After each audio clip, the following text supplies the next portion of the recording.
It'll take a lot. Okay. This is Frank Gaglio. I'm happy to introduce him as today's speaker. He's a very good friend and a former boss of mine.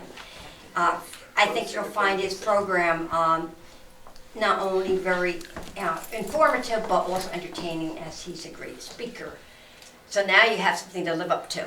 Oh, boy. And Frank has been involved in the antique business for over 40 years as a show promoter, as an appraiser, and as an antique dealer. He has promoted major shows in the country, including he does the two in Rhinebeck. So this is our first hybrid Zoom meeting. So Joanne kind of explained, you know, bear with us if there's anything, but everybody seems to have set the program up well. But Frank will repeat any questions that anybody on Zoom has so that the audience can hear what the question is. But I ask that anyone, whether you're Zooming or whether you're in the audience, to hold your questions till the end unless you're asking about a specific item that he's showing. I think that's it. So at this point, sit back and enjoy the show. Thanks, Brenda. Only one correction with that. Brenda was my boss. Brenda, People who know me believe that. well, we have been friends a long time, and in my life and in my business and my family and everything, she has been a blessing. So thank you for all your years of dedication and hard work to make Frank Gaglio more important in the neighborhood and in what we do. Anyway, I'm trying to keep this kind of a talk kind of light and moving along. I tried to cover a number of different genres here. And I also gave you sort of a little explanation about the term folk art. We hear a lot about it. It's in the news, it's in magazines and so forth. There's Webster's definition of folk art, which is a bit lengthy. But I'd like to say American folk art specifically were objects that were created by untutored or unskilled, untrained artists. It could be anything from a little doll that a farmer made for his daughter because there were no stores, there was no Walmart. He can get on his horse and go over to shop at Walmart. So he had to carve this doll. And these are the things that I particularly, in my profession, I love these kinds of objects especially. And I brought some examples of them. Now, the title of this talk was carved, painted, and stitched. I got it. Carved, painted, and stitched, American folk art from the heart. And there are examples of all of these different varieties of things. And I thought today I would first begin with this wonderful portrait. Portraits were the first form of photography, if you will, in the 17th, 18th, and 19th century. You didn't just have a camera or a video that you could take a picture of someone. So I hope you're seeing this well because there might be a little glare from the light. But this is a beautiful portrait of a young lady who was picking flowers, and she is in an untouched state of preservation. She dates about 1830, and quite often artists, painters, would go from town to town, and what they would do is they would paint a body of a subject, and they would have several canvases with bodies on them, whether they're boys or girls, and then when they go to a village and they'll say, hey, I'm here to paint portraits. A family would bring out the child, and the artist would put the child's face onto the half of a portrait. So sometimes we see boys in dresses. And, you know, it's just a commonality that perhaps the artist didn't have another boy outfit, so he put it on a girl. These are oil on canvas, and as I said, in untouched condition. It's not signed, because a lot of these itinerant artists did not sign their works. However, I understand you had some Ammi Phillips paintings, which, again, Ammi Phillips did not have to paint the signature. The art and the face was the signature itself. So this is one of my personal favorites. I bought it many, many, many years ago from two lovely antique dealers in Connecticut, Margaret and Paul Weld. Their names have gone into history because the young antique dealers and collectors don't know them. But I saved this because they were two treasured friends of mine, and this is one of my favorite objects. We're going to zip over here now. Can I interrupt? Oh, sure, certainly. I'm just interrupting quickly because down in Florida, the highwaymen painters did the same thing. They traveled around and they did scenes of Florida, though, out of the back of their car and sold them, and they weren't anything special. But like the painters that you're talking about, now they become famous and their paintings are very expensive. Nancy Very knows true. about it. Very, yeah. very true. Especially the artists in Florida, those southern artists. And then there were some as you come further north, there were itinerant artists and so forth. William Aiken Walker is one of my favorites as well. He did paintings of cotton pickers, people that were picking cotton. And he did their humble homes and pictures of them in the fields pulling the bales of cotton. And his paintings bring thousands and thousands of dollars. They're very charming, but they're a statement of life at that period of time. So again, portraiture was great. Later on in the 19th century, a Frenchman named Daguerre, he developed a photo technique of taking pictures on silver. And now the daguerreotype are, again, one of the most sought after types of photography, especially if you have an outdoor scene or something unusual, someone just playing an instrument or a horse. Those types of unusual, other than portraits, those type of unusual subject matters are the most desirable in the daguerreotypes. And here we have a little friend that I'm sure we are all very familiar with as Raggedy Ann. And why did I bring Raggedy Ann? Because I believe his name was William Gurrell, Johnny Gurrell. He was the creator of Raggedy Ann in 1915. And they had made dolls that went with books. And I brought this one particularly because once, say, someone could not afford to buy the book and the Raggedy Ann doll, so they made their own. And one of the things, and this is a homemade Raggedy Ann. This was not a store-bought Raggedy Ann. And even though she's in delicate condition, I'd like to pass her around if anyone wanted to sort of hold her, because her eyes were made with shoe buttons, and the hair, again, was all yarn. The little smock was all done individually for her specifically, but there's something about the early rag dolls, the Raggedy Anns, that many people don't know. And does anyone here know that little secret about the early Raggedy Anns? Little hearts. Yeah, correct. She has a heart right here in her chest, a little wooden heart. That's fabulous. And I'd like to pass it around if anyone would gently like to feel that heart right there. That's how you know you have an early one, an early Raggedy Ann doll. There you go, Brenda. And she's just one of my little treasures again. I'm a grown man, but you know, you say he loves a little doll like that. It's not the doll, it's the story. And it's everything that went behind it. So you can feel that little wooden heart. How did they know to put it in there? Well, that's the secret that sort of went with it. The earlier dolls had the wooden heart. The later ones do not. Because they loved the little dolls and Absolutely. their heart went with it. Yeah, and you can feel that. So while that's being passed around, Joanne, can I interrupt a minute? Yes. Darling, you are making us seasick. Oh. Sorry. I'm sorry, but I feel like I'm riding on a ship here. I can't seasick. okay. I mean, she's moving it around like she's a film director. As long as the ship is not named the Titanic, we're in good shape. We're in good We are, shape. but pretty soon we're going to be going down. Well, in addition to Raggedy Ann, so she covers more or less the stitched aspect of the talk. This was the portraiture, the painting. Now we have something here that involves both of those techniques. This is absolutely one of the best child's rustic chairs. This was made for a child, an individual effort, and again, where a store was not available to just go and buy a chair for a rocking chair for the child or for the doll, the farmer, or I keep saying farmer, let's just say early Americans, they would have gone out into the woods, cut these willow saplings and a little piece of wood, and created his own wonderful chair. This is a one of a kind. There's no other one exactly like it.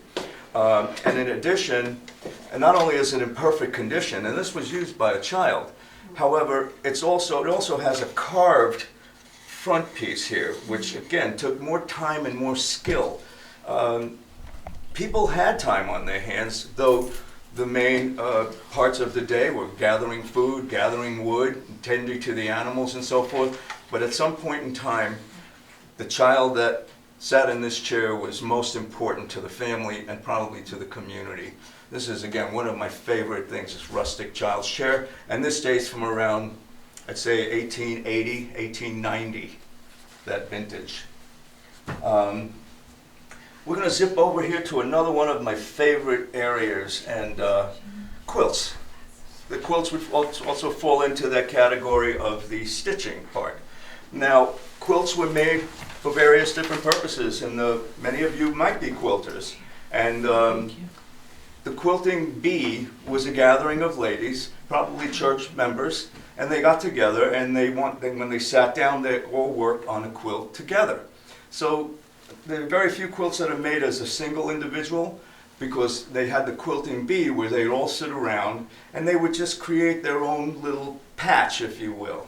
And then the patches were all sewn together and a back was put on. Also in that category are crib quilts. Crib quilts, of course, were made for children. And this one has a variety of calico fabrics.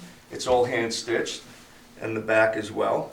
And the condition is superb. I doubt that this would really use very much. It was probably made and set back in a blanket chest.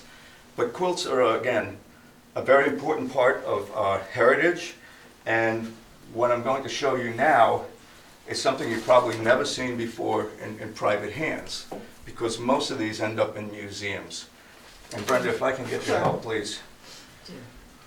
This it looks like a raggedy old piece of fabric, but it happens to be an incredible statement of American folk art.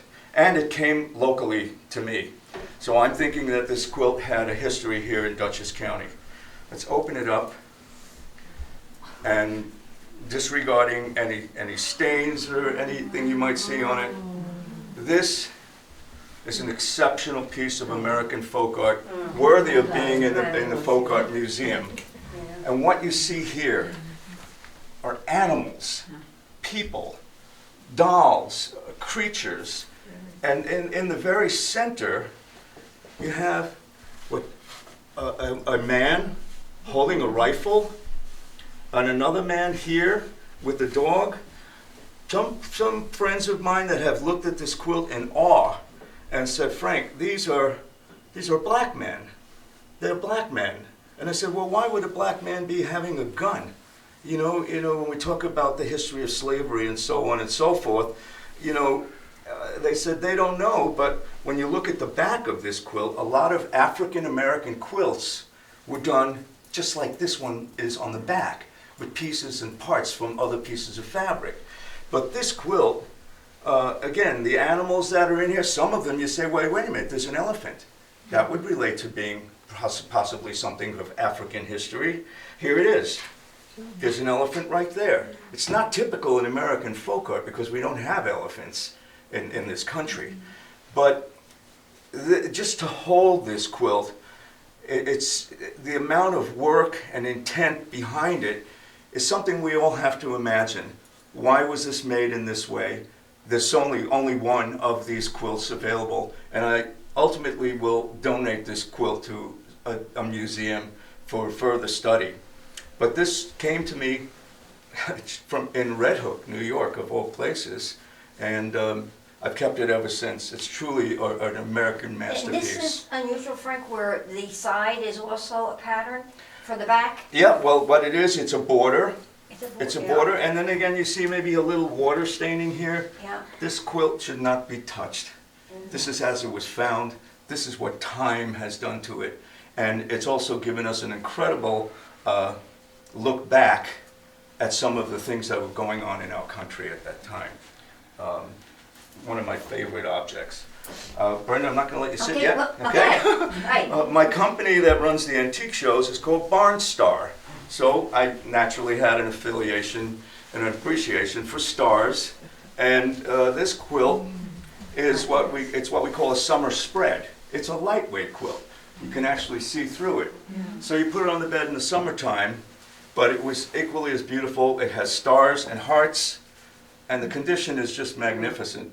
Normally the reds would start to deteriorate, or if they were vegetable dyes. But when this quilt was made, the country stores were already selling fabric. They would get fabric over from England, from France, and from other countries, and they would have bolts of fabric, and a woman can go in and say, well, I need so many yards of red. This one is in excellent condition, and again, the stars made it very special for me. Are we having fun yet? About what year would that be, Frank? This one here, I would say that this was probably made around the turn of the century, 1900. You know, again, when the red aniline dyes were more available. But condition is also very important. When condition takes a back seat is when you're looking at an amazing piece of folk art like the, I don't even know what to call it, a people quilt or some kind of a quilt. Maybe if anyone comes up with a creative name for that folk art quilt, let me know what it is. Going on, yeah, this, has anyone ever heard the term tramp art? Tramp art.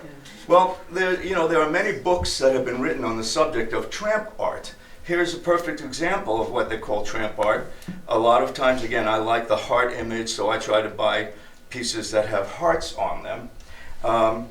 But there are several books that have been written, and they said that tramp art was literally made by tramps, by men that just didn't have a career or any kind of a future, and they would hop on a train, on a boxcar, with, they would say that, let me see, is it here?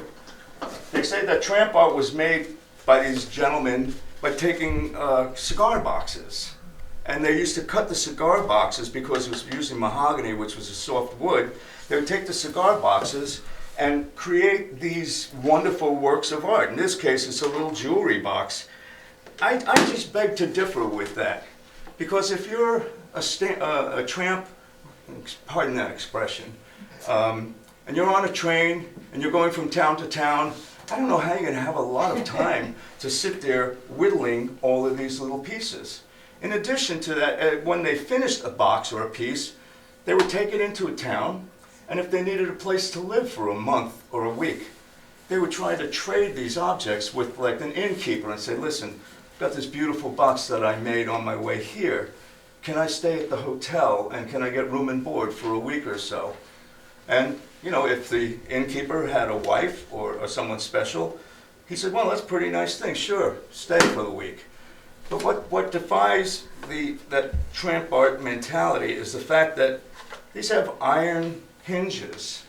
There's a little iron lock. It doesn't speak to the kind of thing that a tramp would just be carrying around in his pocket, while he also had to have 3 or 4 or 5 cigar boxes.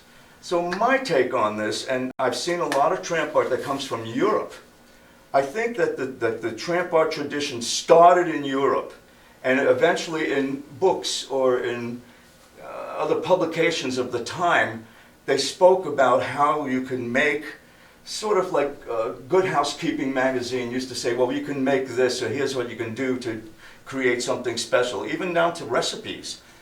I think these were a bigger, more important effort than just a tramp on a boxcar train going from town to town. And some of these pieces are huge. There is a secretary desk made of tramp art. And now, you know, unfortunately, many of these are not signed in any way. There might be a date or a couple of initials, but no signature that has been ascribed to one person or one group that particularly made tramp art.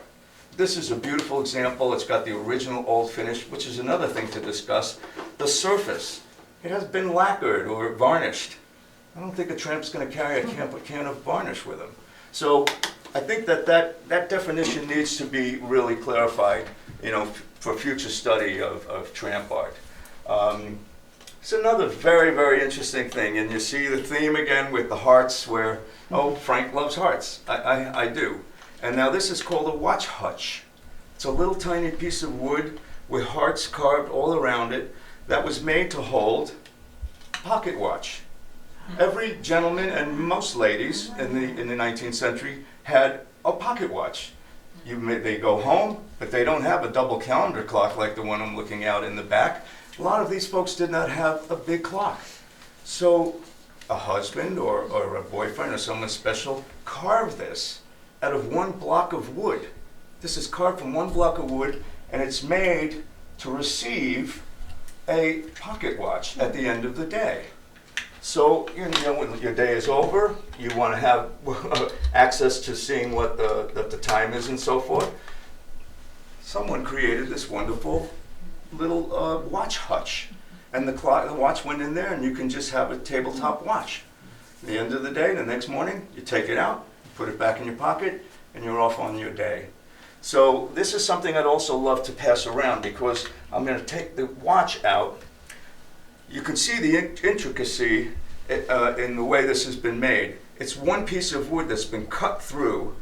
Carefully, the hearts were done, and then they were painted to add a little more access, a little more excitement to the piece. But this is a very, very wonderful thing, and it's in the shape of a grandfather clock. So we can pass it around this way? Sure. Now you can just imagine my house. Full of all these little stories, but stories is interesting because it's not so much the object, it's the history of the object. I love history, and I love what I do, because even when I do estate work, you never know what treasures you're going to come upon. And it might be something as simple as a watch hutch, or something as exciting as an important painting, an Army Phillips, perhaps.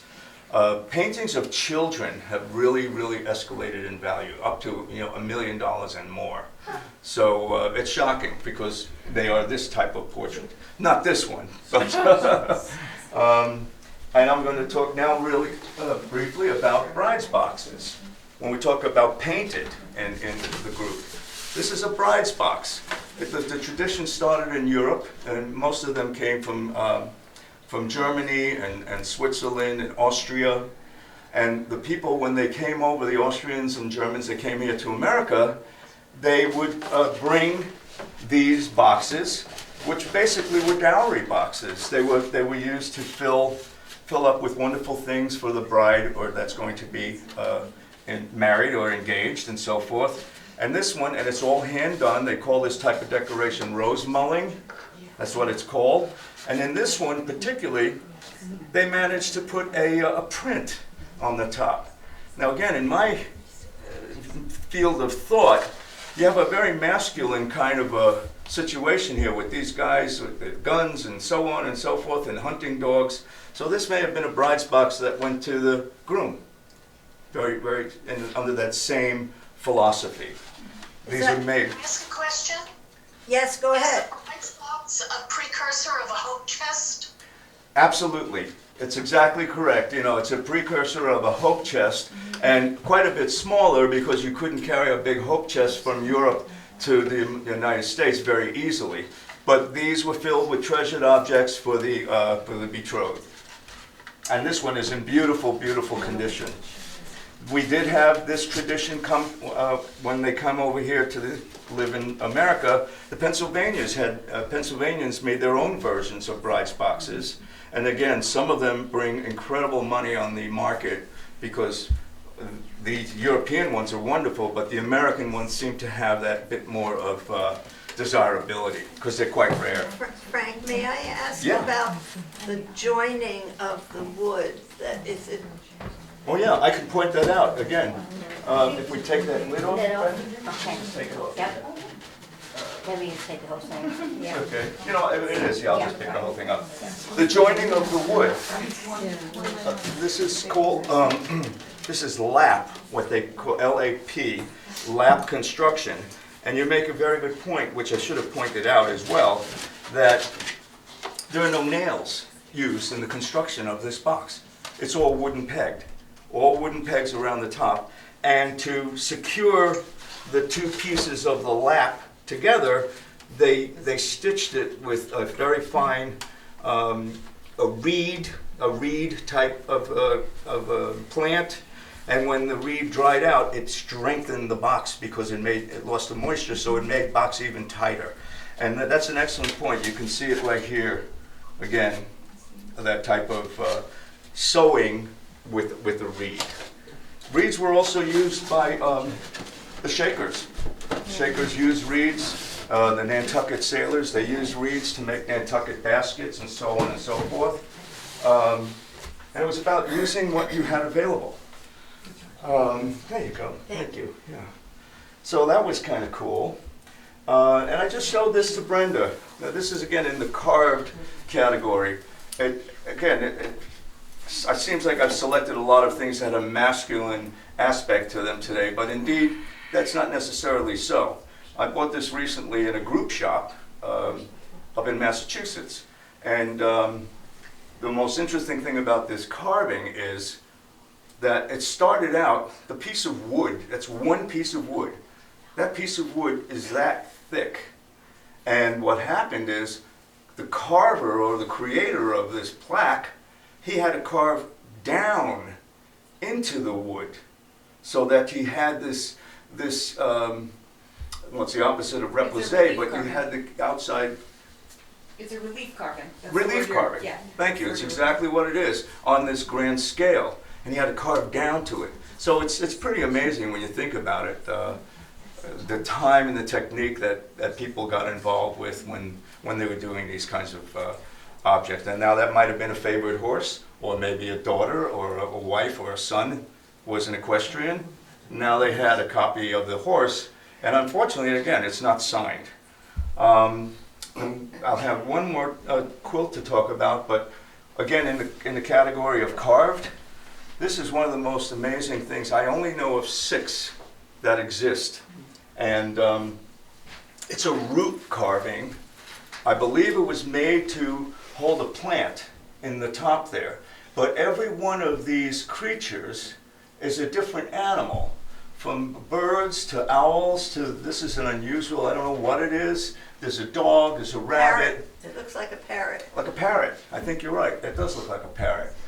And I found this, I've owned this for about 15 years, and every one that I've ever seen is dated right here in the burl, right in the top, 1886, 1888, around that 19th century period. And all of them are painted gold. Yeah. And I started to carefully take down to the original surface. Just haven't had much time lately to continue. Does that ruin the price of it, though? The gold? No, by taking the finish off and putting a new one on? Well, the thing is, the surface that I'm getting down to, Yeah. this varnish surface, that is the original That's the surface. original? Right, that is the original So surface. someone else did something on top of it? You're right, and taking the gold off is only going to enhance it, Yeah. but it has to be done very, very carefully. Yeah, I know. You know, not to take down Right, the varnish. just, I was curious. But I was just thrilled to find it. I paid considerably for it, but again, nobody knows the person that made these. They all seem to be found down in the Pennsylvania area. Yes. They're all have the gold on them. Yeah. How do you know that that was added later? That's what I was gonna ask. Well, I didn't intend to say that it was added later. The gold, I don't think the gold, I think it was done by the person that owned it, Then why because, would you take it off? well, because it wasn't original to the piece. Oh, You know, it wasn't original. What is original is what I've gotten down to, Yeah, but how do you know that? because I know surface. Okay. And if you look at the surface, you're welcome to come up here too, you can look at the surface and you can see the crackling and the alligatoring of the surface that was on here, that for some reason or other, people just didn't admire, in my opinion. They didn't admire the dark color, and they painted them gold. Every one I've seen has been painted gold. So again, speaking to original surface, I think it was something that was done along the way. But it's a fabulous, again, piece of American folk art. Just to find a root like this is all one piece of wood that goes down and makes the leg. And then it's carved into this wonderful little owl. And the last thing I want to share with you is this quilt. And Brenda, Sure. this one would be better if you and I were 8 feet tall. Well, that can't happen. And then this is another one of these fun, wonderful quilts. A lot of people know the Amish. The Amish are very famous for their quilts, but the Amish quilts really, let's turn this around. Take this in. Okay. The Amish quilts did not have patterns per se. They weren't made with calicos, or they were all solid fabric, and they are amongst the most desirable quilts for collectors that have surfaced. And here we have one that is the Home Sweet Home quilt. It's a very, very big quilt too, if you see that. It's all hand stitched with this trailing technique, and in the center they put that special panel there. The border has animals with people riding, birds, fish, all kinds of fanciful things, but the thing I liked most was the center panel, which is filled with stars. Sort of looks like a galaxy of stars that make this quilt very special. And I hope you've enjoyed my talk on American folk art. Thank you very much. Thank you. Are there any questions that weren't asked by either the live audience or Zoom people? Now that means I covered everything very I think well. you did, right. Covered, get it? Frank, I have one. Yeah. What's the next treasure you would love to find somewhere? The next treasure? Treasure, yeah, item, or it could be anything. That's a great question because, again, the word treasure has so many different meanings. You remember that Fabergé soldier that was found here, if not in Rhinebeck, right outside of Rhinebeck. That was truly a treasure that I believe the Queen of England has now added to her collection, worth $5.3 million at auction. And that's not something that I would aspire to find. I like little treasures. I like little special things. A handmade doll, something that had some soul to it. And that's what I really enjoy, finding those kinds of things. Or a great quilt that I can get excited about. But every day is a treasure hunt. I love what I do, and I hope I can continue to do it for a long, long time. And I always meet fabulous people in the process. And sometimes I'm meeting their children, but most of the time I'm meeting the collectors themselves. And that adds tremendously to the daily work that I do.